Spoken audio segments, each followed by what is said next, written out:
tools of the trade and let's talk about power tools. I actually don't own very many power tools because I do live in an apartment with limited storage. So I'm going to focus on the ones I own, and they've actually gotten me through a lot. So they're kind of the basics of what you can do if you don't have a garage or a workshop. I'm going to start with this guy. First tool I ever purchased was my power drill.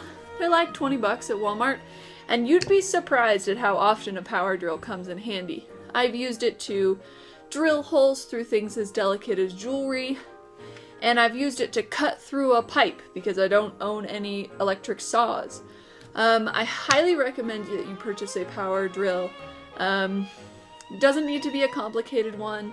I would recommend buying a variety of drill bits though, and they're good to have around, and you'd be surprised how many times people have asked to borrow my power drill, and guys think it's sexy.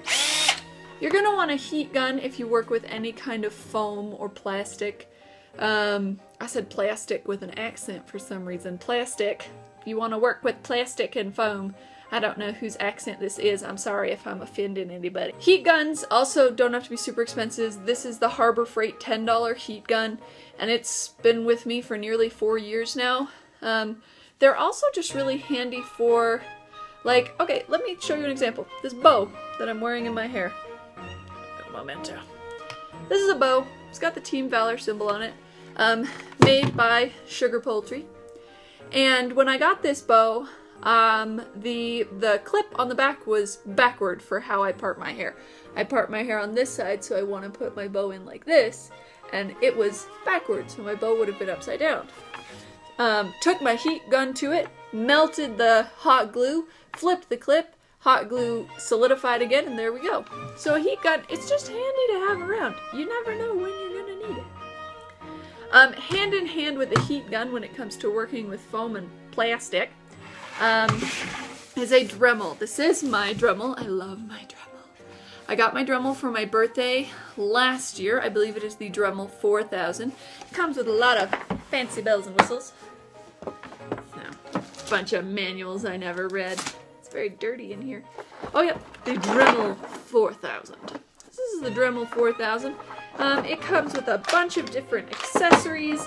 This tool that I'm not even sure what it's used for yet. I get a circle vibe, but I don't know.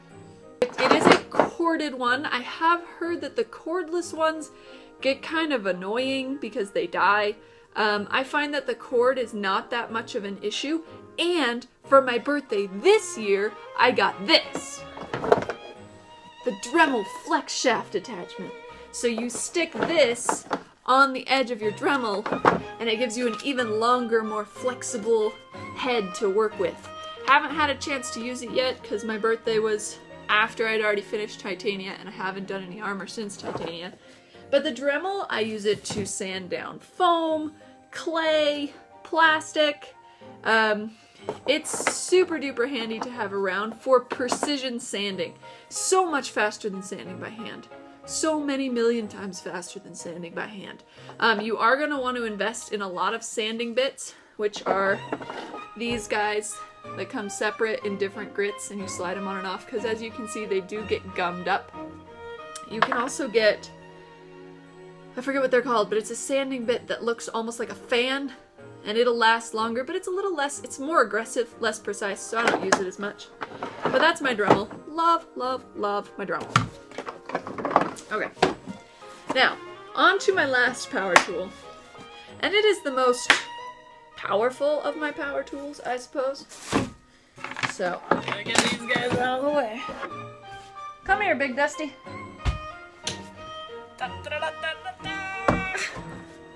Say hello to my little friend. This is my belt sander. Belt sanders, really, really crucial for prop making, and as you can see, the one that I have isn't that big. It doesn't take up much space, so I really need to clean it.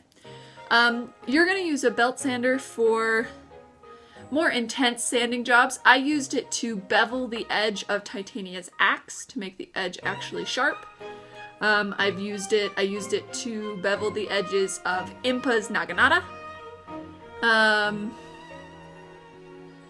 I've used it on armor. I put in a really fine grit when it's a really thick piece of armor to help bevel and smooth out edges. I've used it to sand down a PVC pipe. I mean, this thing comes in handy.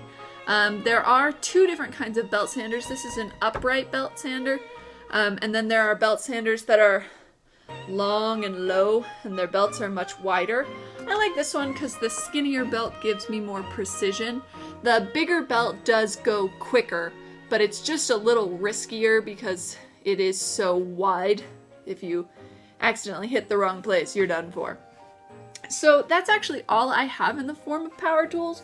What I do have, though, aside from this, are friends. I have some really great friends who have workshops and garages and who will let me come use their saws and their lathes and their, like, chainmail rigs, because I just don't have the space for those. But I do recommend that you have access to a saw. Cutting things is very important. I love bandsaws. Table saws are great for simple cuts, compound miter saws. You can purchase like a handcraft saw. I don't have one. I don't know why. Putting that on my Christmas list. But those are my power tools.